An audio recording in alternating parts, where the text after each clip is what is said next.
Here's how to stop Spotify from auto-playing music. If you don't want songs playing automatically when a song ends on your Spotify on your phone, in this video let me show you the way that you stop it. Open up the app of Spotify on your phone. Now if you just open up a song, you won't find any option of closing or removing the autoplay option. Instead, what you'll need to do is head over to the profile section on the top left and then tap on settings and privacy. From the settings of Spotify, you'll see the option called Playback, which is the third option from the top. You can just tap on this option. Inside the Playback settings, you can scroll down and under listening controls, you'll see the option called Autoplay.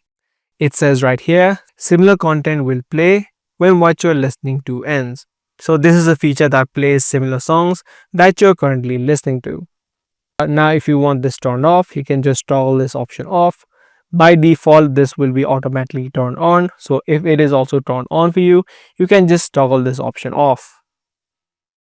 Now once you do that, you can go ahead and play any songs and the autoplay will completely stop and you'll need to manually choose and play the next song.